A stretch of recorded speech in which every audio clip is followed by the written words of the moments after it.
Amen. À lui soit la reconnaissance de nos cœurs, à lui soit la gloire. Est-ce qu'on peut donner encore vraiment une ovation à notre Dieu? C'est lui la solution. Alléluia, c'est lui la solution à tout ce que nous pouvons rencontrer, tout ce que nous pouvons voir, toutes les montagnes qui se dressent devant lui. Jésus est la solution. Nous disons tous ensemble le nom de Jésus. Amen. Aucun autre nom ce matin que le nom de Jésus qui est annoncé pour nous ici ce matin. On pourrait encourager aussi vraiment chaleureusement toute l'équipe de louanges, toute la technique. Merci à tous ces amis, merci aussi aux personnes qui viennent nous visiter ce matin pour les premières fois. Je vois quelques visages nouveaux. On pourrait vraiment les accueillir comme il se doit aussi. Soyez les bienvenus. Bienvenue à l'Église Espoir. Ça va, vous allez bien? Oui.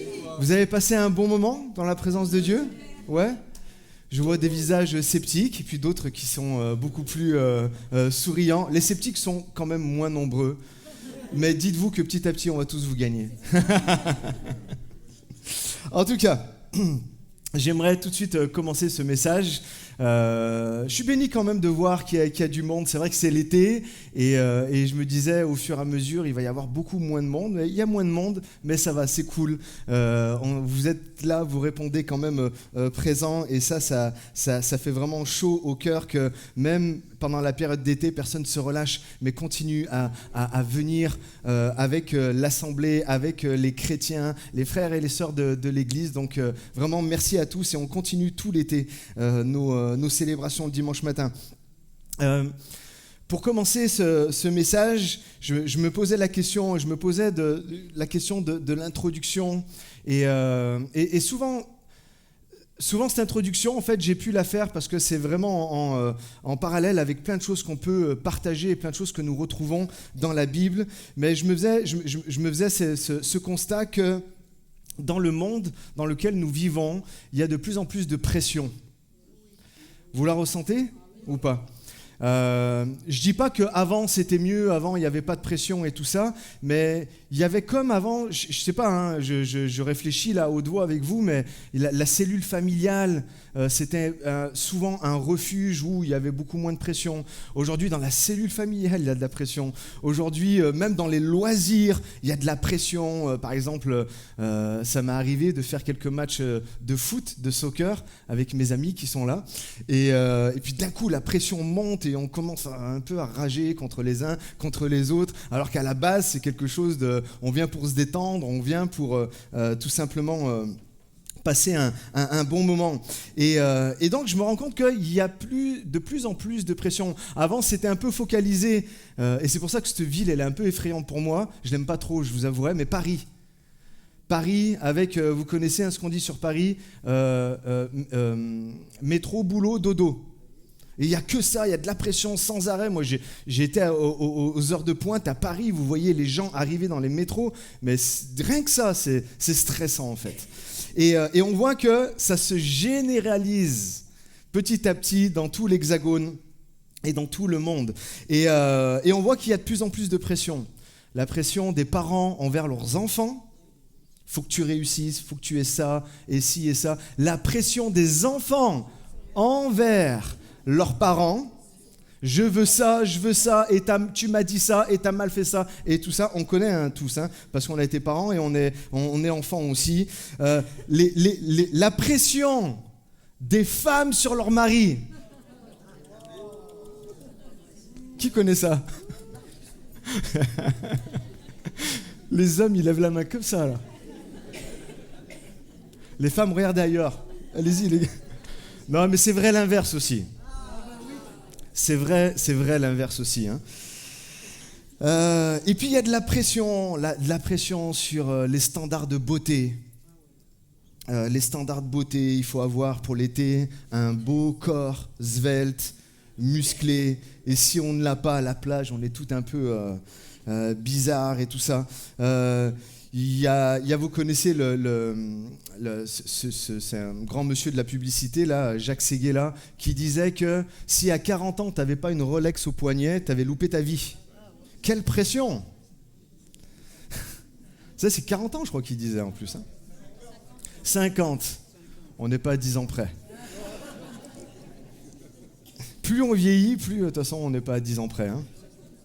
Et donc, la pression, elle est toujours plus, en fait, centrée sur l'homme, sur son accomplissement, sur sa virilité pour les hommes, ou pas d'ailleurs, et sur sa beauté pour les femmes, la pression sur notre compte en banque, est-ce qu'on a vraiment réussi, est-ce qu'on a de l'argent, et si, et ça, il y a une pression de tous les côtés, en fait, qui est là. Et tout cela, cette pression-là, elle devient pire, elle devient exacerbée quand il y a quelque chose d'inattendu qui arrive. Un drame qui se produit. Puis il y avait déjà toute la pression extérieure, et puis d'un coup, il y a un drame qui arrive dans notre vie. Quand il y a une tension qui arrive avec quelqu'un qu'on aime beaucoup, puis là, c'est quelqu'un qui est proche, quand il y a une maladie qui pointe le bout de son nez dans notre vie, et là, une pression, là, on se met à comprendre c'est quoi une vraie pression. Et on est là et on se dit, comment je vais gérer ?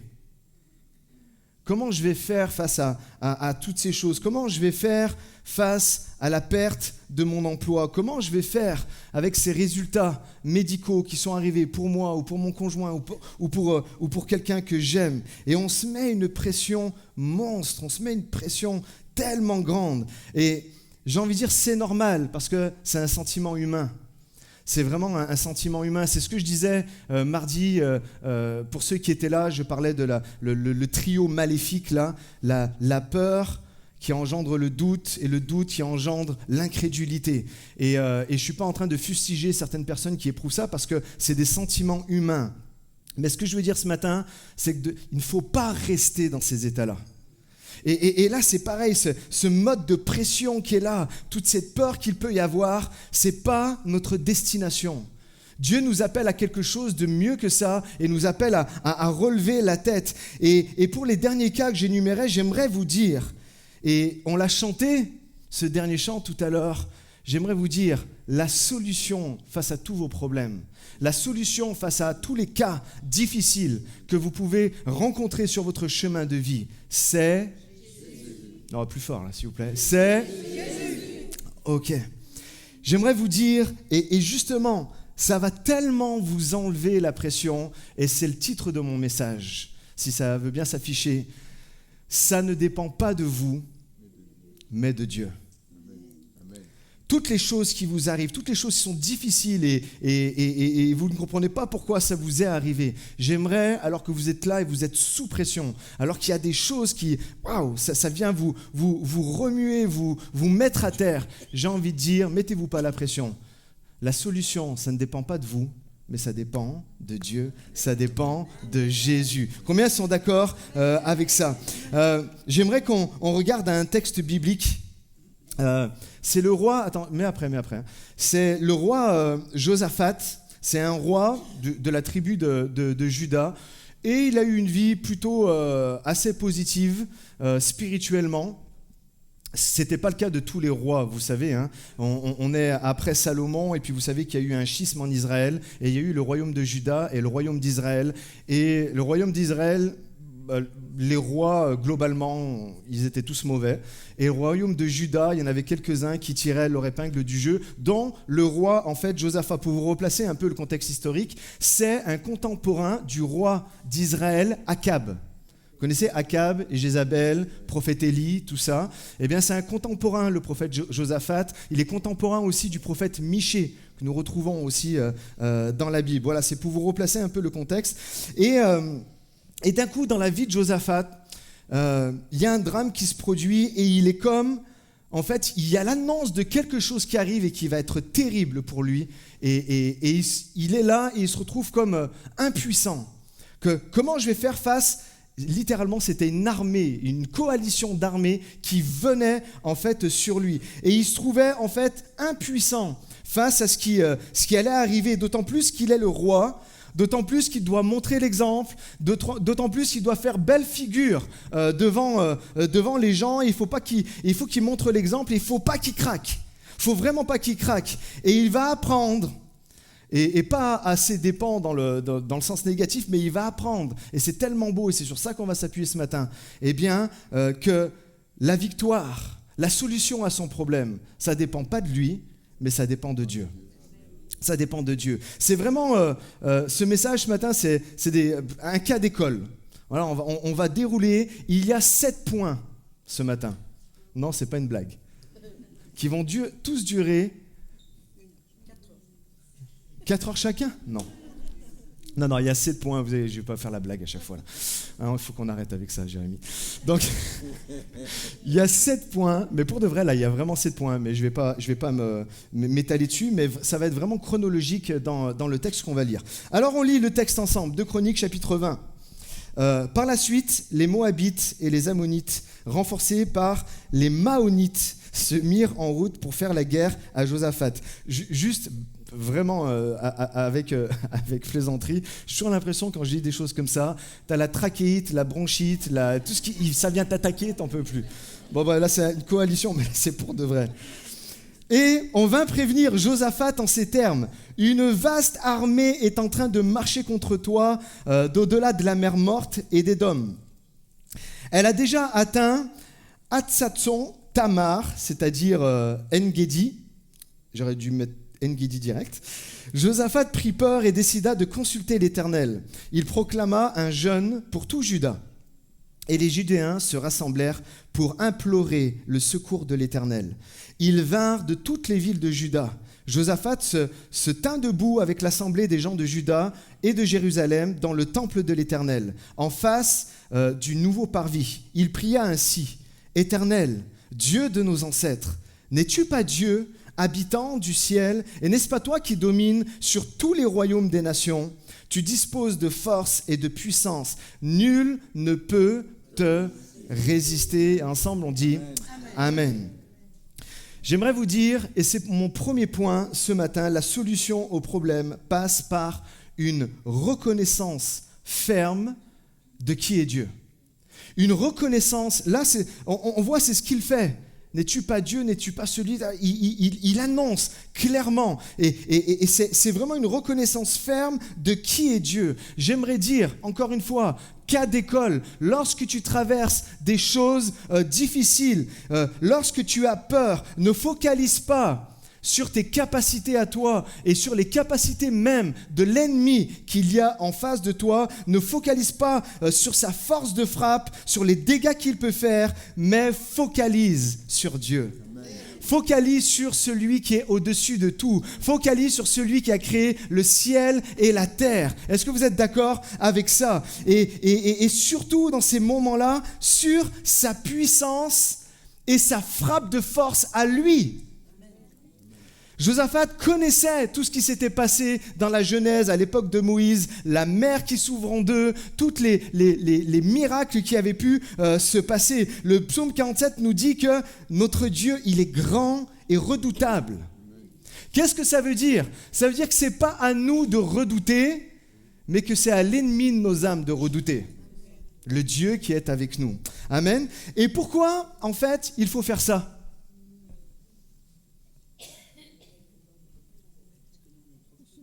Parce que nous, on est trop petits. Mais pourquoi il reconnaît ça ? En fait, ce qu'il est en train de faire, c'est quelque chose de vraiment significatif. C'est pas pour rappeler à Dieu, « Hé Dieu, n'oublie pas, c'est toi qui es un Dieu grand, c'est toi qui es un Dieu fort, c'est toi qui es un Dieu redoutable. » Non, moi je pense vraiment que c'est lui qui se le rappelle à lui-même. Et tu devrais te rappeler à toi-même, parce que Dieu, lui, il n'est pas amnésique, hein. Il sait qui il est, d'accord ? Mais toi, tu devrais te rappeler combien Dieu est fort, combien Dieu est grand, combien Dieu a déjà agi dans ton passé, où tu as vu des choses qui semblaient impossibles, où c'était tellement fort, et puis la situation s'est renversée. Et je crois que lorsque nous vivons des choses comme ça, c'est bon de se le rappeler à notre âme. On est tous d'accord avec ça ? Je te le dis, ce n'est pas toi qui dois redouter, mais c'est l'ennemi qui t'attaque, qui doit redouter. Amen. On poursuit 2 Chroniques, chapitre 20, verset 7. « Donc n'est-ce pas toi, ô notre Dieu, qui a chassé les habitants de ce pays devant ton peuple d'Israël et qui l'a donné pour toujours à la postérité d'Abraham qui t'aimait. Et là, toujours dans la même dynamique, c'est mon point numéro 2. En fait, il y a une remémoration de l'alliance entre Dieu et nous. Une remémoration, je vois Amandine qui est en face de moi et t'inquiète pas, je ne vais pas te demander de venir devant et me regarder, qu'est-ce qui se passe? Mais souvent quand on fait les préparations au baptême, je prends souvent l'image, vous le savez, que lorsque nous prenons notre baptême, il y a un engagement qui est passé, parce que le baptême est un engagement, d'accord? Et il y a un engagement qui est passé. Et nous, souvent, dans le fait de vouloir prendre le baptême et d'appartenir à Dieu, on se dit, c'est mon engagement envers Dieu. C'est bon, mais c'est qu'une moitié. L'autre moitié, c'est Dieu, il est engagé avec toi. Ça enlève beaucoup de pression aussi. Ça enlève vraiment beaucoup de pression. Et de la même manière dont on se souvient de qui est Dieu, nous devons nous rappeler de l'alliance qu'il a faite avec nous. L'alliance à travers Jésus, l'alliance à travers le sang de Jésus. J'y reviens après. Je me souviens, il y a quelques années en arrière, il y avait une pub de Darty. Et vous vous souvenez le slogan de Darty à ce moment-là ? Je parle de ça il y a 15-20 ans à peu près. Ouais, le contrat de confiance. Darty, le contrat en fait de confiance. Je fais une grosse pub là, on va couper ça tout à l'heure. Et vous savez, c'est ce moment en fait où il y a quelque chose qui tombe en panne chez vous, d'accord ? Vous avez acheté un lave-linge, une télé, je sais pas quoi, et puis d'un coup ça tombe en panne, et là vous avez un sentiment qui commence à... ça va pas, et vous prenez votre électroménager et puis vous le ramenez en fait à Darty, voilà, ou à un autre magasin. Et qu'est-ce que ça veut dire en fait ? Ça veut dire que ce qui est tombé en panne, parce que Darty a passé un contrat avec toi qui te dit pour 2 ans, tu peux ramener et il y arrive quoi que ce soit, on te le répare ou on te l'échange. Et donc, qu'est-ce que tu fais ? Tu arrives, tu deviens un peu plus serein et tu prends ta télé, par exemple, et tu l'amènes. Et là, tu sais qu'il va y avoir une réponse à ton problème, une solution, en fait, à ton problème. Et ça, c'est un cas humain, d'accord ? J'aimerais dire à chacun ici, ce matin, le contrat de confiance que tu as passé avec Dieu, il n'est pas pour 2 ans. Il n'est pas pour 3 ans. Tu n'as pas à payer une extension pour qu'il te garantisse 5 ans supplémentaires. Non, Jésus à la croix du Calvaire, il l'a dit, tout est accompli, tout est payé. Tu peux venir à moi et me faire confiance et je vais agir dans ta vie. Ça, c'est ce que Dieu fait, un véritable contrat de confiance. Et pourquoi ? Parce qu'il y a une alliance qui a été passée à travers le sang de Jésus. Regardez ce que dit Hébreu, et je le lis pour vous. Le Dieu de la paix a ramené d'entre les morts notre Seigneur Jésus, devenu le grand berger des brebis, grâce au sang d'une alliance qui est éternelle, pas 2 ans. Moi, je me souviens, j'ai travaillé à Darty quelques temps et ils nous mettaient la pression, toujours, les vendeurs, pour qu'on vende des extensions de garantie. Non, Jésus a tout payé, c'est une alliance éternelle. Qu'il vous rende capable de toute bonne œuvre pour l'accomplissement de sa volonté. Qu'il fasse en vous ce qui lui est agréable par Jésus-Christ, à qui soit la gloire au siècle des siècles. Amen. Et le livre des Hébreux nous parle beaucoup de cette alliance. Dans Hébreux 9, il nous montre que le parfait médiateur de la nouvelle alliance, qui est Jésus, il est le garant de la bénédiction de ceux qui croient en lui. De ceux qui ont foi en lui, de ceux qui s'approchent de lui. Le sang de Jésus est le fondement qui assure notre sécurité éternelle, même quand tout autour de nous, tout est ébranlé. Et Dieu ne peut pas revenir sur cette alliance, parce qu'il est fidèle. Combien peuvent dire amen à ça ? Alors ok, tu as ton contrat de confiance qui est là, mais comment tu fais pour venir à Dieu ? Comme je vous disais, j'ai été vendeur, et je ne le suis plus aujourd'hui, mais aujourd'hui, je suis un acheteur. Il y en a ici ? Et donc, c'est marrant des moments comme nous réagissons lorsque quelque chose tombe en panne. c'est drôle comme nous réagissons. Vous savez, tout à l'heure, je vous disais, quelque chose tombe en panne et puis ça vous met un peu les nerfs. Vous avez comme une pression qui monte et vous prenez donc ce qui est tombé en panne et puis vous le ramenez, mais comme avec un sentiment « Oh, tu me le dois et tu as intérêt à le faire ». Alors que, vous êtes comme moi, mais alors qu'en face, normalement, il n'y a pas de problème. Parce que justement, c'est garanti. Et on vient avec toute une sorte de comportement inopportun où on est là, puis on revendique quelque chose, en fait, au magasin. Ça vous est déjà arrivé ou pas? Dites la vérité. Avec un petit sentiment de « t'as intérêt à faire quelque chose, là ». Et, en fait, si on ramène ça d'un point de vue spirituel à Dieu, c'est vraiment la mauvaise façon de faire. Oui, il a passé un contrat de confiance avec toi. Oui, il t'assure qu'il sera toujours avec toi. Il t'enlève toute la pression, mais à aucun moment tu peux venir et comme revendiquer des choses un peu sauvagement. Non, en fait, viens avec humilité. Dis-toi que la personne, quand vous venez dans un magasin, dites-vous que la personne en face de vous, c'est elle qui a commercialisé le produit et c'est elle qui a les tenants et les aboutissants pour prendre ce qui est en panne, l'envoyer à un réparateur ou t'échanger le truc, d'accord ? Qui est en panne. Et là, de la même manière, c'est un peu la même chose. On doit venir en fait à Dieu qui nous connaît parfaitement. On doit venir à Dieu qui t'a créé, qui voit ton cœur brisé. Tu dois venir à Dieu qui voit, qui connaît, qui sait les choses par lesquelles tu es passé, mais tu viens avec humilité, sachant que ce que lui, il a conçu, lui seul a le pouvoir de le réparer. Et donc, ça doit passer par vraiment une humilité. Alors, comment voir Dieu agir? Regardez, comment faire pour s'approcher de lui? Verset 12, « Notre Dieu, n'exerceras-tu pas tes jugements sur eux ?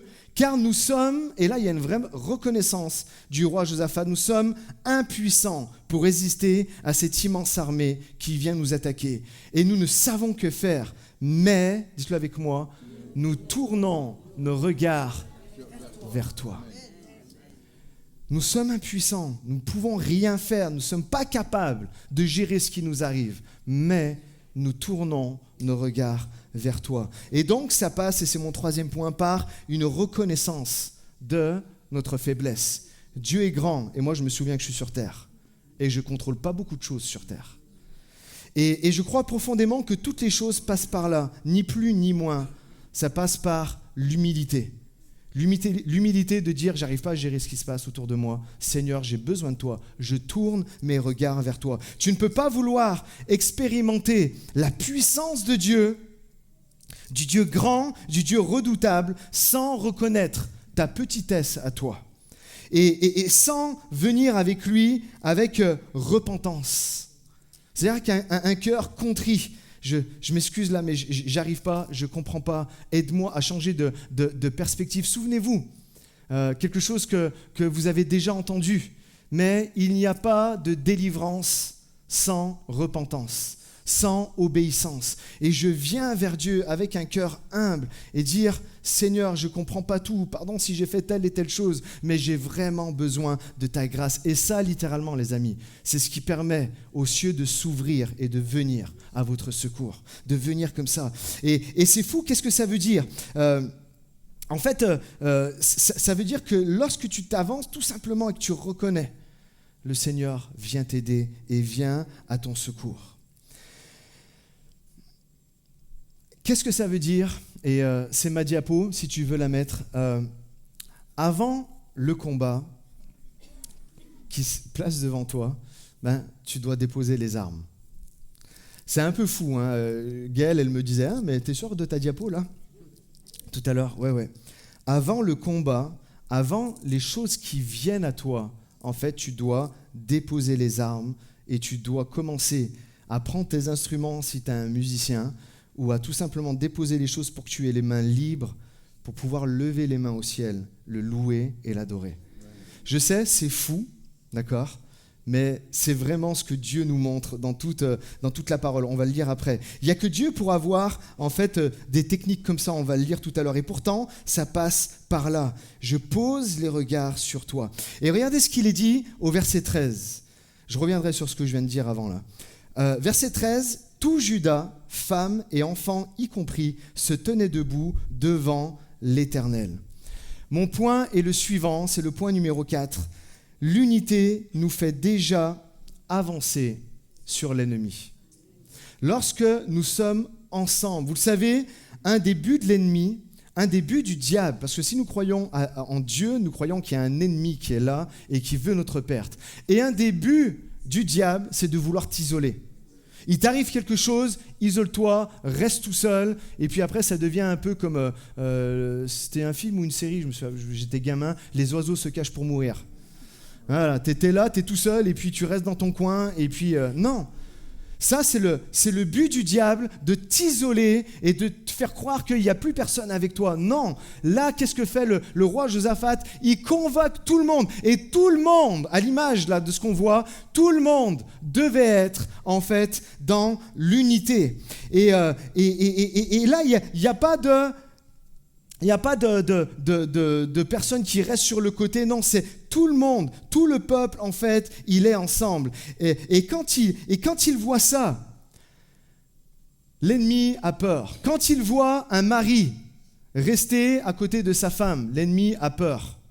Quand il voit une famille qui est soudée, l'ennemi a peur.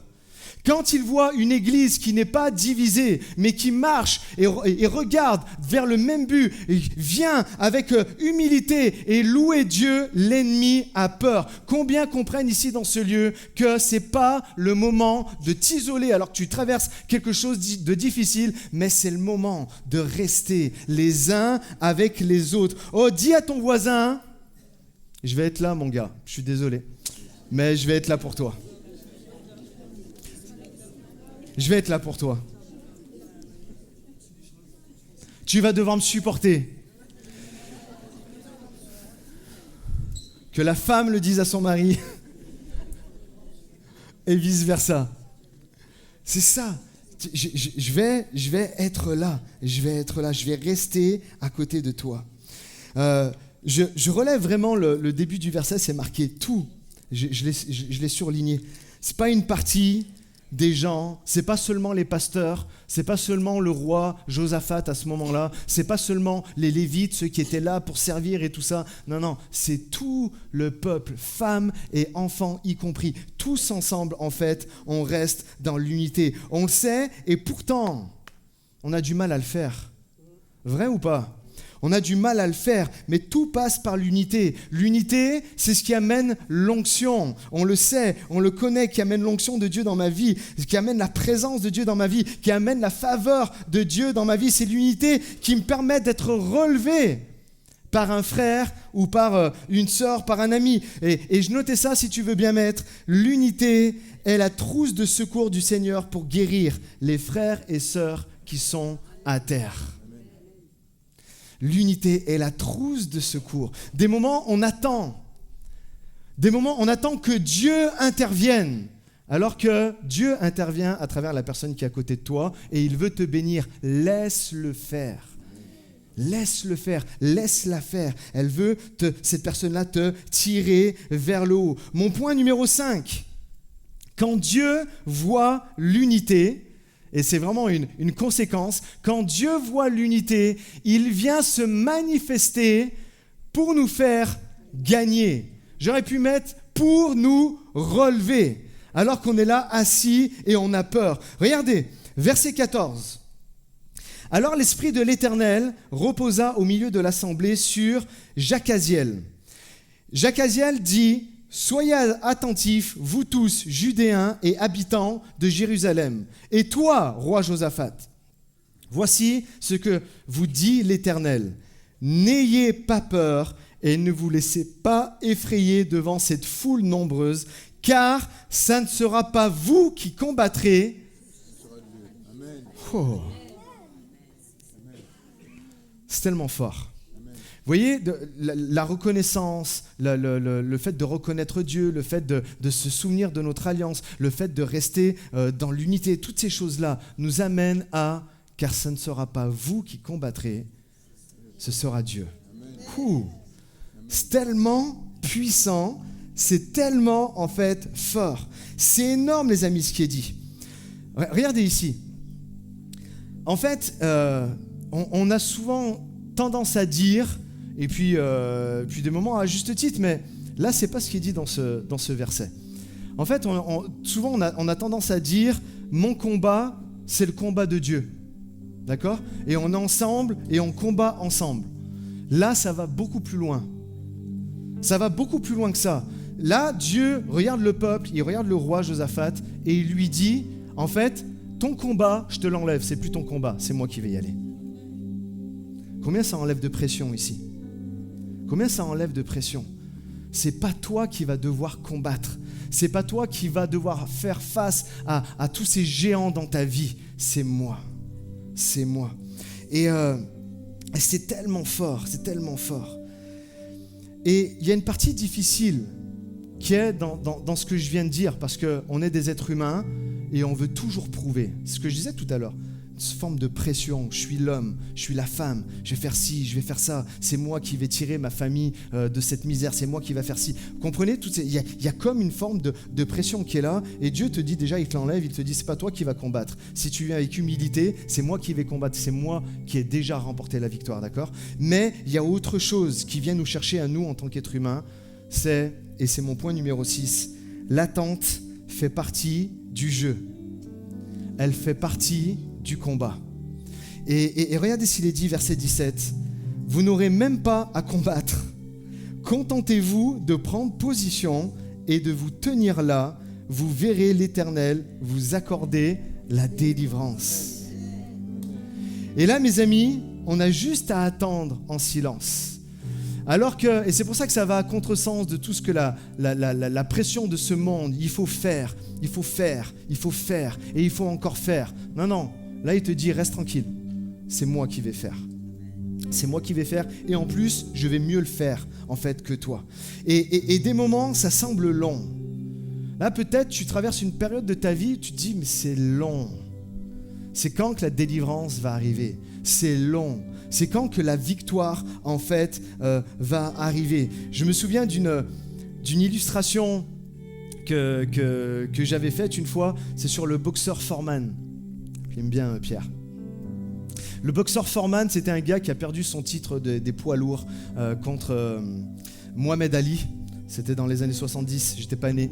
Et là, il perd et tout ça, et il met des années à s'en remettre, et à l'âge de 45 ans, il se dit, je vais raccrocher, je vais reprendre les gants, parce que le gars, entre-temps, est devenu pasteur, c'est une histoire incroyable, il faut que vous la lisiez, il faut que vous regardiez. Ah, il y a le film, et je crois qu'il est sorti il n'y a pas longtemps. Histoire incroyable, le gars, il devient pasteur, il va aider les jeunes dans la rue du sud des États-Unis, et puis il y a un moment, il arrive, il n'a plus d'argent, et il dit, la seule chose que je sais faire et qui peut me permettre de gagner de l'argent, eh bien, c'est de reprendre les gants. Et là, à 45 ans, il remonte sur le ring et il redevient champion du monde. Chose incroyable. Et en fait, sa technique, c'était quoi ? Et c'est pour ça que des moments, ça semble long. Mais sa technique, c'était je prends des coups, je prends des coups. Je sais pas combien il y a eu de rounds sur ce match-là. Tu te rends compte ? 15, hein ? 11 ? Et il prenait des coups. Et round 1, 2, 3, 4, 5, 6, 7, 8, 9, 10... et 11, et il prend des coups, Mais lui, son but, c'était, je vais pas le gagner à la vitesse, je suis vieux, je vais pas gagner à toutes sortes de choses, je vais juste attendre le bon moment. Et alors que le gars commence à se découvrir, il dit, là, c'est le bon moment. Il décroche un coup, bam, le gars, il tombe. J'ai envie de vous dire, des moments, la vie chrétienne, c'est un peu comme ça.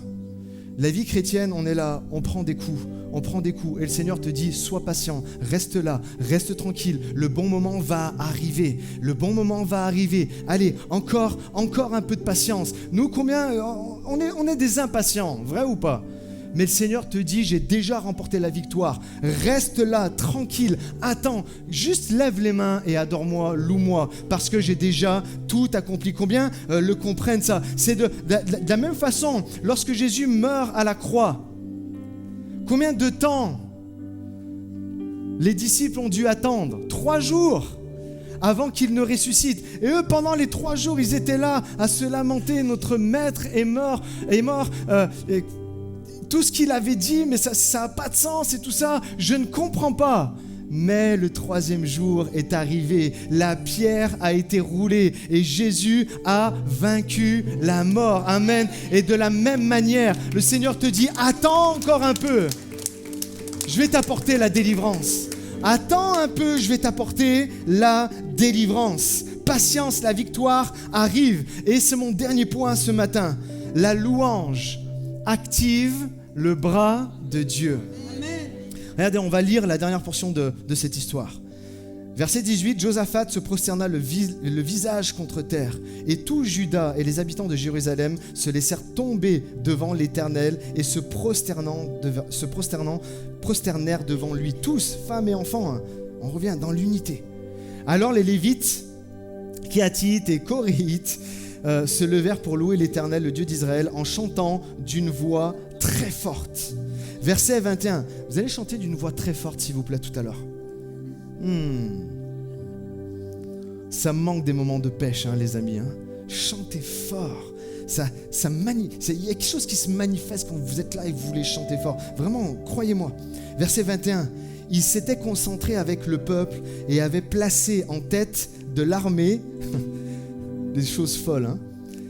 Il place en tête de l'armée des musiciens. Les gars, on va vous envoyer au front, là.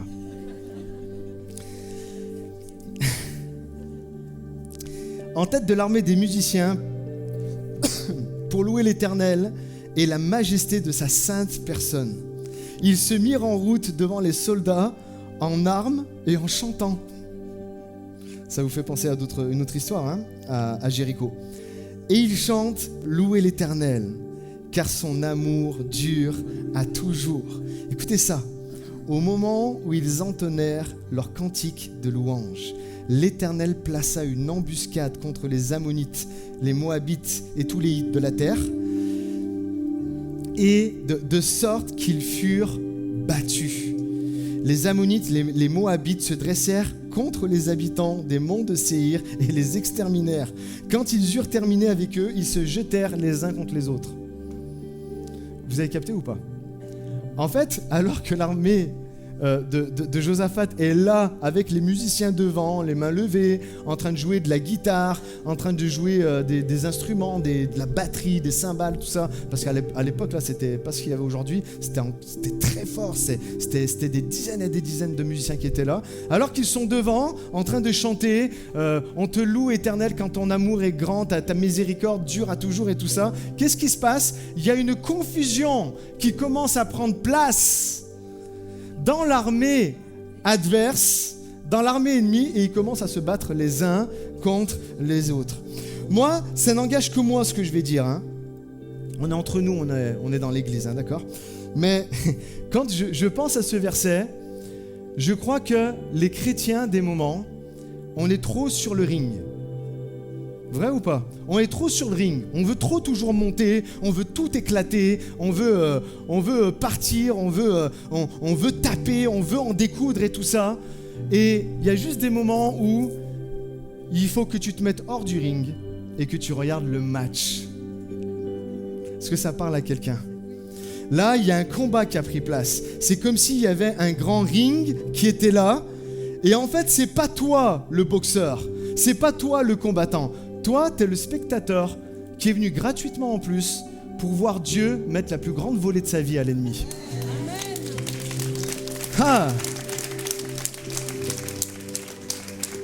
Et c'est à ça que nous sommes appelés. Vas-y, pose les armes, et c'est ce que je disais tout à l'heure. Pose, attention, pose les armes, pose tes gants, raccroche les gants. Jésus l'a fait pour toi. Juste toi, profite en fait de la victoire. Et donc je suis là, et je disais une des raisons de pourquoi, je disais ça mardi, une des raisons de pourquoi Dieu en fait cherche des adorateurs en esprit et en vérité. Une des raisons, c'est parce qu'il veut que tu focalises seulement sur Dieu au lieu de focaliser toujours sur les choses mauvaises qui t'arrivent. Pourquoi ? Parce que du moment, vous le savez, mais c'est encore un rappel, et c'est, comme je disais tout à l'heure, c'est un cas d'école, tout ce que je vous explique ce matin. Pourquoi Dieu cherche des adorateurs en esprit et en vérité? Pourquoi il veut que tu focalises uniquement sur lui? Parce que plus tu vas focaliser sur Dieu, plus tu vas focaliser sur l'œuvre de Jésus à la croix, plus en fait tu vas te rendre compte que Jésus a tout accompli, plus tes problèmes vont s'amoindrir, plus le géant qui est en face de toi va terminer alors que c'était un géant, il prenait toute la place, le géant de la dépression, le géant de la peur, le géant de la maladie, toutes ces choses-là. Lorsque tu vas détourner ton regard de ce qui t'arrive de mauvais et que tu vas le mettre, comme il disait tout à l'heure, mais nos yeux sont sur toi, plus tu vas faire ça et plus tes problèmes vont diminuer et ton géant va devenir un nain et tu vas voir Dieu l'écraser comme ça. Amen. Et c'est ce que Dieu veut pour toi. C'est ce que Dieu veut pour toi. J'aimerais qu'on prie un instant, si vous le voulez bien. Juste prions un instant. Et puis on va rechanter ce chant, je dis Jésus, mais juste si vous voulez bien incliner les têtes. Fermez les yeux, on est dans la présence de Dieu. Le Seigneur est là, le Seigneur te voit, le Seigneur connaît ton cœur, le Seigneur connaît le combat comme il connaissait le combat de Josaphat. Et ce qu'il veut, c'est que la parole de Dieu, elle est faite pour ça, la Bible, elle est faite pour ça. C'est que pour que tu puisses voir et comprendre comment Dieu agit dans ta vie. Ce matin, comprends comment Josaphat et le peuple de Juda a fait pour remporter la victoire. Et comment il l'a fait? Il l'a fait en reconnaissant qui était Dieu. Il l'a fait en se remémorant l'alliance entre Dieu et eux. Ils l'ont fait en venant avec humilité, en reconnaissant leurs faiblesses. Ils l'ont fait en venant tous ensemble dans l'unité. Ils l'ont fait. Et lorsqu'ils l'ont fait, Dieu s'est manifesté. Et il leur dit simplement, attendez, sois patient. Sois patient. Et pendant que tu patientes, lève les mains et adore-moi. Et regarde, je vais transporter la montagne en face de toi. Je vais faire tomber le géant en face de toi. Seigneur, c'est fort de ta parole que nous nous approchons devant toi et que nous réalisons que c'est toi qui as tout accompli, que nous réalisons que c'est toi le grand vainqueur, que nous réalisons que c'est vrai, nous sommes des simples hommes et femmes, des êtres humains si imparfaits, si petits face des moments, au déferlement qu'il peut y avoir dans notre vie. Mais aucun de ces déferlements ne sera plus grand que toi. Et nous venons avec humilité devant toi, Seigneur mon Dieu, pour que tu puisses agir dans notre vie. Et alors que nous venons devant toi, nous voulons venir et proclamer ta grandeur. Nous voulons venir et proclamer ta victoire. Nous voulons venir et dire ensemble le nom de Jésus et te louer et t'adorer. Est-ce qu'on pourrait se lever ensemble, s'il vous plaît? J'aimerais qu'en poursuivant